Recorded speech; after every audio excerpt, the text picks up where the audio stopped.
के यशस्वी प्रधानमंत्री जिन्होंने इस भारतीय जनता पार्टी की यात्रा में अपने जीवन को लगाया है और जिन्होंने हमारा मार्गदर्शन किया है, ऐसे यशस्वी प्रधानमंत्री जी का हम सबको मार्गदर्शन मिलेगा, संबोधन मिलेगा। मैं अपनी ओर से और आप सभी करोड़ों कार्यकर्ताओं की ओर से उनका हार्दिक अभिनंदन करता हूं, स्वागत करता हूं। साथ ही साथ जब हम स्थापना दिवस मना रहे हैं तो मैं शीर्ष नेतृत्व की तरफ से करोड़ों कार्यकर्ताओं को शुभकामनाएं देता हूं और ईश्वर से प्रार्थना करता हूं कि हमारे ये करोड़ों कार्यकर्ताओं को प्रधानमंत्री मोदी जी के नेतृत्व में बताए गए रास्ते पर चलने के लिए ईश्वर शक्ति दे, ताकत दे, ताकि हम समाज में जो परिवर्तन लाते हुए देश को मजबूती की ओर ले जा रहे हैं मोदी जी के नेतृत्व में, उसमें हमें ताकत मिले, हम उसको सही ढंग से पूरा कर सकें और आज स्थापना दिवस पर इस संकल्प को लेकर के हम चले, ऐसी मैं ईश्वर से प्रार्थना करता हूं। मित्रों, 42 वर्ष के इस कार्यक्रम के साथ साथ आज हमें उन लोगों को भी याद करना है जिन्होंने जनसंघ काल से पहले दिया को लेकर के चले और बाद में कमल के फूल को लेकर के चले। 3-3, 4-4 पीढ़ियों ने अपने आप को खपा दिया आज इस पार्टी को यशस्वी बनाने के लिए। आज उनको भी याद करने का अवसर है।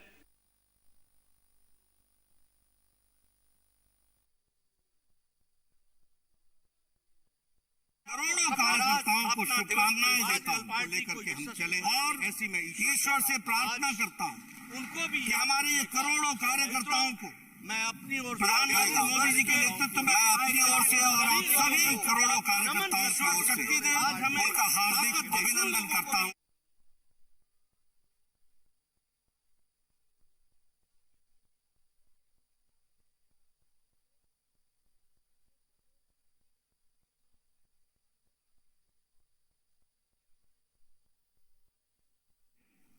पूर्ण बहुमत के साथ केंद्र में दूसरी बार सरकार स्थापित है, ये हम सबको देखने का सौभाग्य मिला।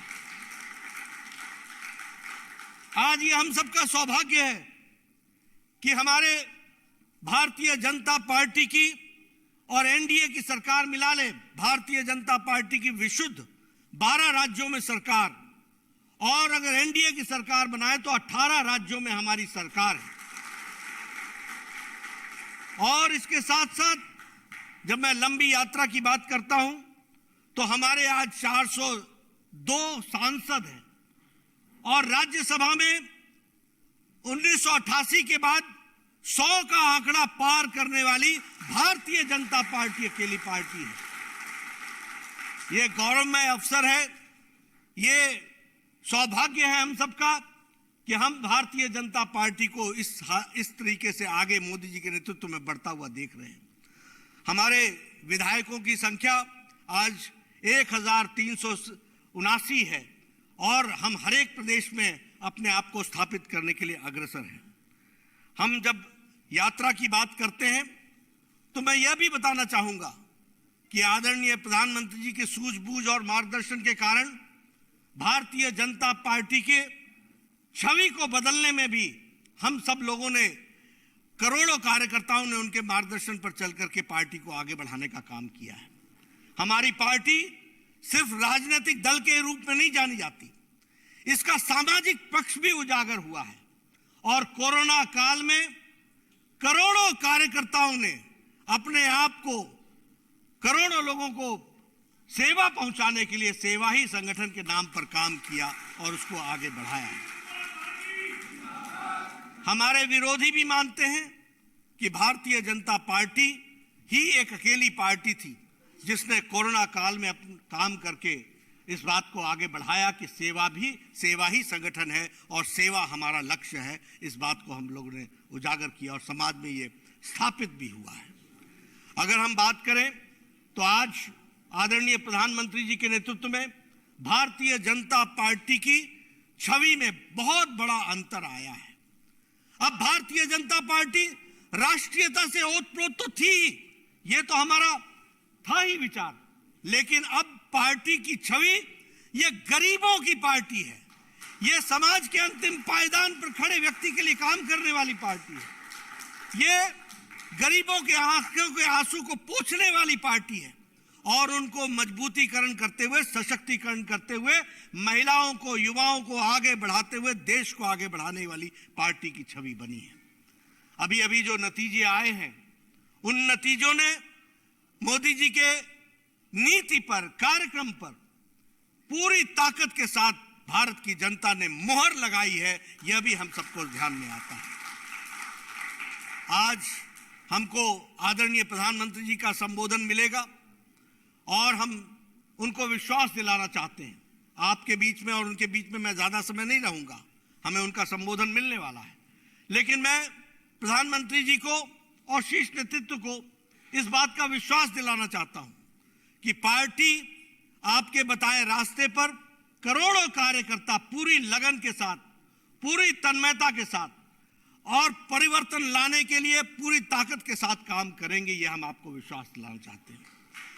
आपने जो राजनीति की संस्कृति बदली है, आज सेवा की संस्कृति बनी है, आज जो प्रोएक्टिव गवर्नमेंट्स बनाई आपके नेतृत्व में चल रही हैं, जो प्रो रिस्पॉन्सिव गवर्नमेंट चल रही हैं, उसको ताकत प्रदान करना भारतीय जनता पार्टी के एक एक कार्यकर्ता की जिम्मेवारी होगी। इसलिए मैं आपको विश्वास दिलाता हूं कि पार्टी के कार्यकर्ता अथक प्रयास करके जो दिए गए लक्ष्य होंगे उनको हम पूरा करेंगे।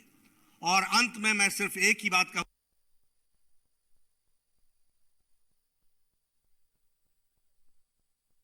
संबोधित करें और उनको आप मार्गदर्शन करें, उनके लिए गवर्नमेंट चल रही है, उसको ताकत प्रदान करना भारतीय जनता पार्टी के एक एक कार्यकर्ता की जिम्मेवारी होगी।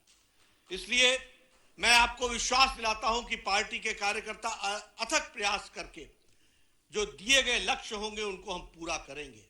और अंत में मैं सिर्फ एक ही बात कहूंगा, तेरा वैभव अमर रहे मां, हम दिन चार रहे ना रहे, इस मंत्र को लेकर के हमारे करोड़ों कार्यकर्ता चलेंगे। मैं आज के इस सुअवसर पर आदरणीय प्रधानमंत्री जी से निवेदन करूंगा कि वो हमारे करोड़ों कार्यकर्ताओं को जो बूथ स्तर तक आपके साथ डिजिटल माध्यम से जुड़े हैं, उनको आप संबोधित करें और उनको आप मार्गदर्शन करें। उनके लिए मैं आपको पुनः आमंत्रित करता हूं।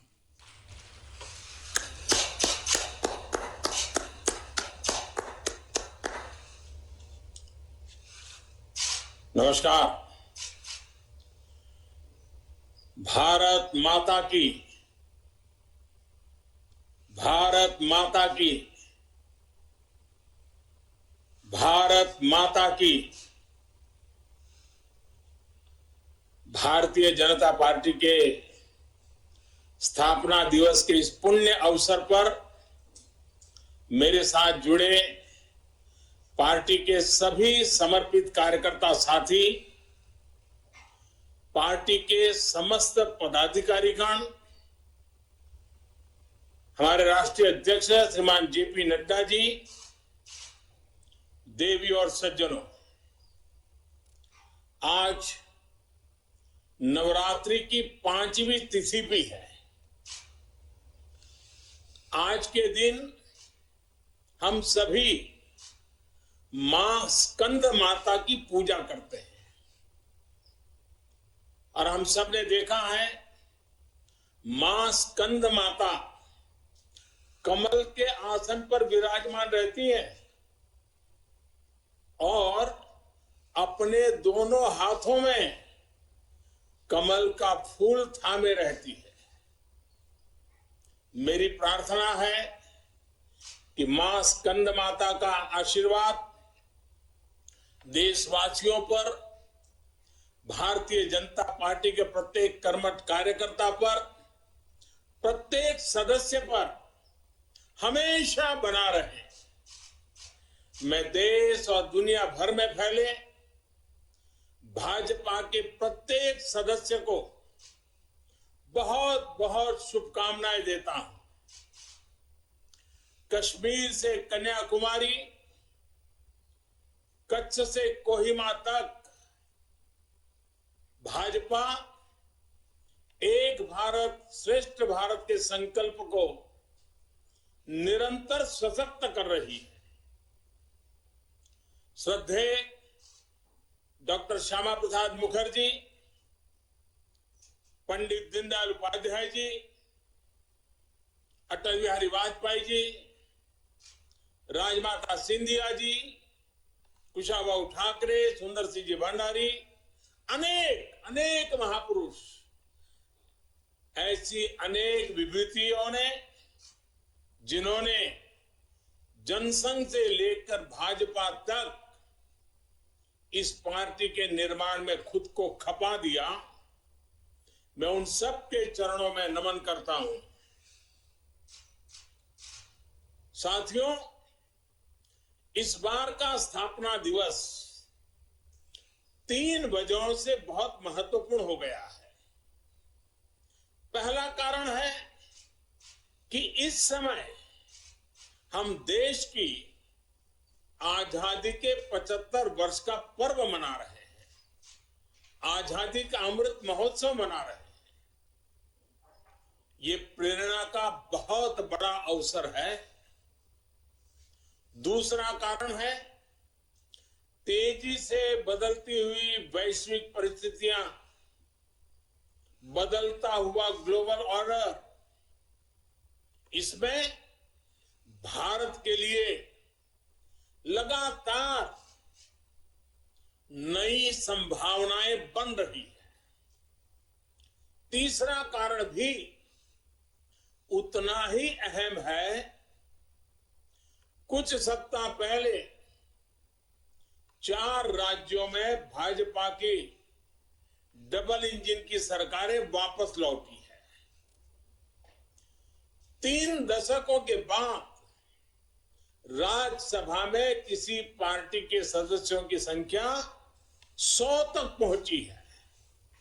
यानी वैश्विक दृष्टिकोण से देखें या राष्ट्रीय दृष्टिकोण से देखें, भाजपा का दायित्व, भाजपा के प्रत्येक कार्यकर्ता का दायित्व लगातार बढ़ रहा है। इसलिए भाजपा का प्रत्येक कार्यकर्ता देश के सपनों का प्रतिनिधि है, देश के संकल्पों का प्रतिनिधि है।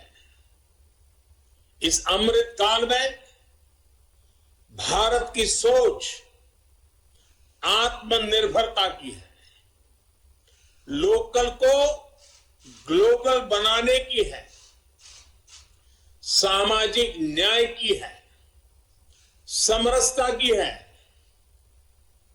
इन्हीं संकल्पों को लेकर एक विचारविद के रूप में हमारी पार्टी की स्थापना हुई थी। इसलिए ये अमृत काल भाजपा के हर एक कार्यकर्ता के लिए कर्तव्य काल है। हमें देश के संकल्पों के साथ निरंतर जुड़े रहना है, उनके लिए जीना है, उनके लिए जूझना है, देश के लिए खुद को खपा देना है। साथियों, एक समय था जब लोगों ने यह मान लिया था कि सरकार किसी भी आए, लेकिन देश का कुछ नहीं हो पाएगा, निराशा ही निराशा थी। आज देश का एक एक जन गर्व से यह कह रहा है कि देश बदल रहा है, तेजी से आगे बढ़ रहा है। आज दुनिया के सामने एक ऐसा भारत है जो बिना किसी डर या दबाव के अपने हितों के लिए अड़िग रहता है। जब पूरी दुनिया विरोधी ध्रुवों में बटी हो, तब भारत को एक ऐसे देश के रूप में देखा जा रहा है जो दृढ़ता के साथ मानवता की बात कर सकता है। हमारी सरकार राष्ट्रीय हितों को सर्वोपरि रखते हुए काम कर रही है। आज देश के पास नीतियां भी है, नियत भी है। आज देश के पास निर्णय शक्ति भी है और निश्चय शक्ति भी है। इसलिए आज हम लक्ष्य तय कर रहे हैं, उन्हें पूरा भी कर रहे हैं। आपने भी देखा है, कुछ समय पहले ही देश ने $400 बिलियन यानी 30 लाख करोड़ रुपए से भी ज्यादा के उत्पादों के एक्सपोर्ट का टारगेट पूरा किया है।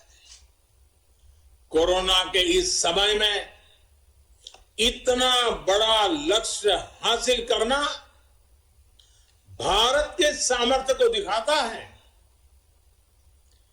कोरोना के खिलाफ लड़ाई को भारत अपने संसाधनों से लड़ रहा है, लगातार जीतने का प्रयास कर रहा है।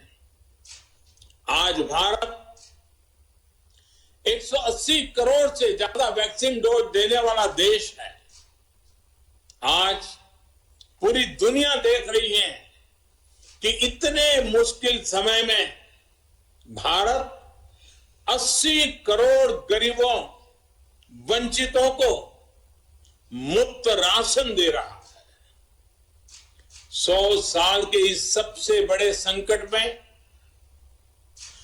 गरीब को भूखा ना सोना पड़े, इसके लिए केंद्र सरकार करीब करीब 3.5 लाख करोड़ रुपए खर्च कर रही है। बीते वर्षों में देश ने ये देखा कि जिस तरह अपने नागरिकों का जीवन आसान बनाना भाजपा सरकारों की, डबल इंजन की सरकारों की प्राथमिकता रही है। गरीबों को पक्के घर से लेकर शौचालय के निर्माण तक,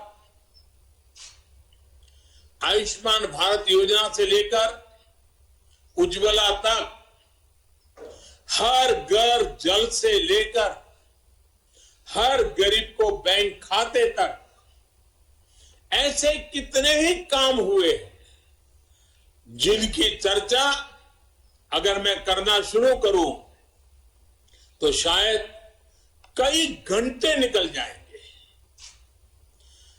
सबका साथ, सबका विकास के मंत्र के साथ हम सबका विश्वास प्राप्त कर रहे हैं। देश के विकास के लिए दिन रात मेहनत कर रहे हैं। साथियों, आजादी के इस अमृत काल में हमने सेचुरेशन यानी जन कल्याण की हर योजना को 100% लाभार्थियों तक पहुंचाने का जो संकल्प लिया है, ये संकल्प अपने आप में बहुत विराट है। सेचुरेशन तक पहुंचने के इस अभियान का मतलब है भेदभाव की सारी गुंजाइश को खत्म करना, तुष्टीकरण की आशंकाओं को समाप्त करना, स्वार्थ के आधार पर लाभ पहुंचाने की प्रवृत्ति को खत्म करना और समाज की आखिरी पंक्ति में खड़े आखिरी व्यक्ति तक सरकारी लाभ पहुंचे, ये सुनिश्चित करना। यही तो है सबका साथ, सबका विकास। जब सरकारी मशीनरी का लक्ष्य हर पात्र व्यक्ति तक पहुंचने का हो, तो फिर पक्षपात, भेदभाव टिक ही नहीं सकता। इसलिए हमारा ये सेवा भाव अभियान सोशल जस्टिस, सामाजिक न्याय का बहुत बड़ा माध्यम है। भाजपा के प्रत्येक कार्यकर्ता को ये संदेश लेकर घर घर जाना है, सबको जागरूक करना है। साथियों, हमारे देश में दशकों तक कुछ राजनीतिक दलों ने सिर्फ वोट बैंक की राजनीति की। कुछ लोगों को ही वायदे करो, ज्यादातर लोगों को तरसा कर रखो। भेदभाव, भ्रष्टाचार, ये सब वोट बैंक की राजनीति का साइड इफेक्ट था। लेकिन भाजपा ने इस वोट बैंक की राजनीति को ना सिर्फ टक्कर दी है, बल्कि इसके नुकसान देशवासियों को समझाने में भी सफल रही है। भाजपा की नेक नियत, नेक इरादों से किए जा रहे कार्य, उसे इसलिए जनता से भरपूर आशीर्वाद मिल रहा है। आज देश में ऐसी सरकार है जिसकी वैचारिक निष्ठा अंत्योदय में है। गरीबों, दलितों, पिछड़ों, महिलाओं के हितों के लिए, उनके उत्थान के लिए काम करना, ये हमारी पार्टी के मूल संस्कार है। इसलिए आज दलितों, पिछड़ों, आदिवासियों, किसानों, नौजवानों के साथ ही जिस तरह महिलाएं भाजपा के पक्ष में मजबूती से खड़ी हुई है, वो अपने आप में एक नए युग की ताकत का प्रतिबिंब है। पिछले कई चुनावों में हमने लगातार देखा है, भाजपा का विजय तिलक करने के लिए सबसे आगे हमारी माताएं बहनें आती है। ये केवल एक चुनावी घटना भर नहीं है, एक ऐसा सामाजिक और राष्ट्रीय जागरण है जिसका इतिहास में विश्लेषण किया जाएगा। देश ने महिलाओं को नए अधिकार दिए, सुशासन और कड़े कानूनों से उनमें सुरक्षा का भाव पैदा किया। महिलाओं के स्वास्थ्य की चिंता से लेकर उनकी रसोई की चिंता, गैस, बिजली, राशन की चिंता, इनके जरिए देश ने उनका जीवन बदला है। आज देश की नारी शक्ति के भीतर जो आत्मविश्वास पैदा हुआ है, आर्थिक फैसलों में उनकी जो सहभागिता बढ़ी है, वो भारत के भविष्य को दिशा दे रही है। देश के विकास में महिलाओं की भागीदारी बढ़े, उनकी सक्रियता बढ़े, ये विश्वास बढ़े, ये हमारा बहुत बड़ा दायित्व है। साथियों, हमारे लिए राजनीति और राष्ट्रनीति साथ साथ चलते हैं।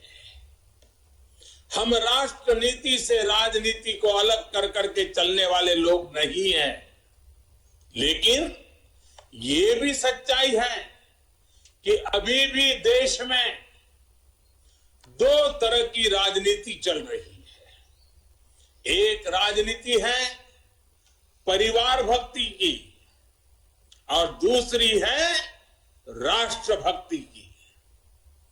केंद्रीय स्तर पर अलग अलग राज्यों में हमारे यहां कुछ राजनीतिक दल है जो सिर्फ और सिर्फ अपने अपने परिवार के हितों के लिए काम करते हैं।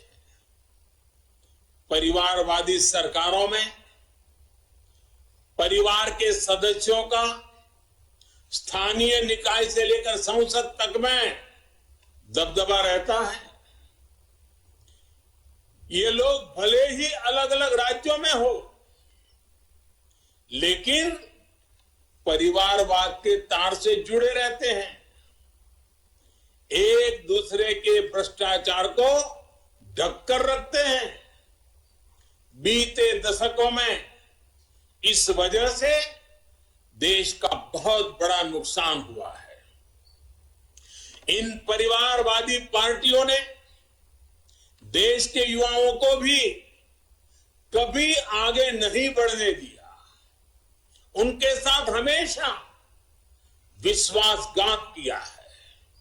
और आज हमें गर्व होना चाहिए कि आज भाजपा ही इकलौती पार्टी है जो इस चुनौती से देश को सजग कर रही है, सतर्क कर रही है। पहली बार भाजपा ने ही इसके खिलाफ बोलना शुरू किया और इसे चुनावी मुद्दा भी बनाया।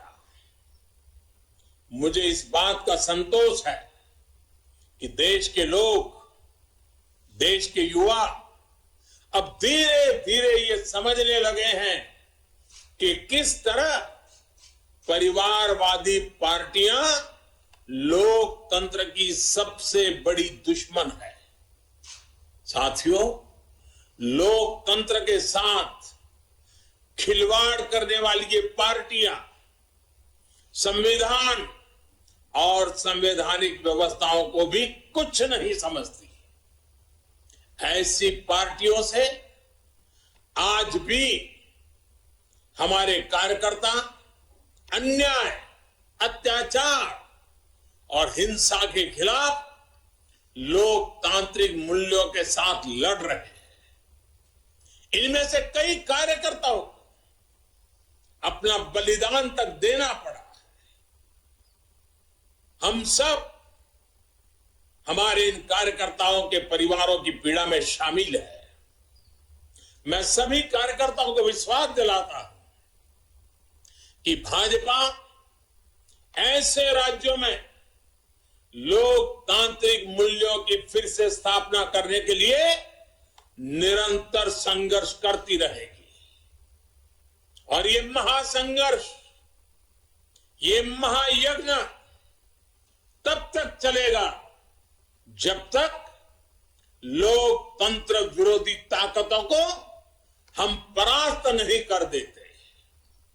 साथियों, आज पार्टी के स्थापना दिवस पर मेरा एक आग्रह आपसे नमो ऐप पर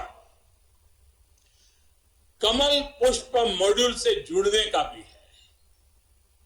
जिन अनगिनत लोगों ने पार्टी के लिए, देश के लिए खुद को खपा दिया, 3-3, 4-4 पीढ़ी खपा दी, ये कमल पुष्प उनको समर्पित है। कमल पुष्प एक तरह से सभी भाजपा कार्यकर्ताओं के लिए प्रेरणा का पुष्प है। कमल पुष्प को आप जितनी बार पढ़ेंगे, आपको हर जीवन गाथा, एक से बढ़कर एक जीवन गाथा, उससे नई ऊर्जा मिलेगी, मार्गदर्शन मिलेगा। साथियों, आज देश जमीन से जुड़े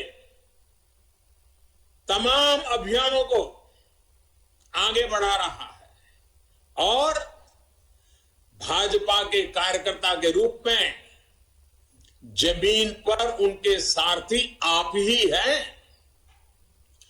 अभी कुछ दिन बाद ही ज्योतिबा फुले और बाबा साहब आंबेडकर जी की जयंती है। पार्टी आज से सामाजिक न्याय पखवाड़ा शुरू करने जा रही है। मेरा आप सभी से विशेष आग्रह है कि इस अभियान में सक्रियता से जुड़े। सरकार गरीबों के लिए जो योजनाएं चला रही है, जो प्रयास कर रही है, उनके प्रति देशवासियों को जागरूक करें और एक कार्यकर्ता के रूप में पार्टी मुझे जो आदेश करेगी, मैं भी कार्यकर्ता के रूप में पूरी मेहनत करूंगा। आपका साथी कार्यकर्ता होने के नाते यही मेरी आपसे भी अपेक्षा है।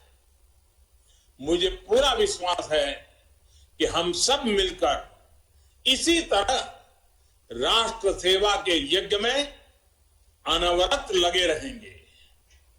आपके प्रयासों से देश अनंत ऊंचाइयों तक पहुंचेगा। इसी भावना के साथ आप सभी को एक बार फिर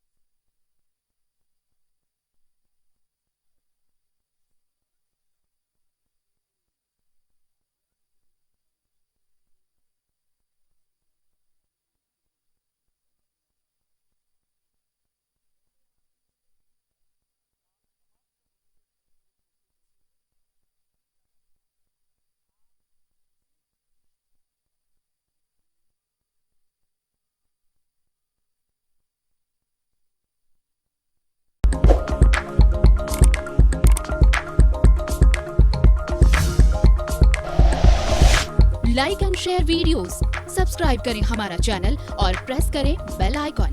न्यूज़ 11 भारत, सच है तो दिखेगा।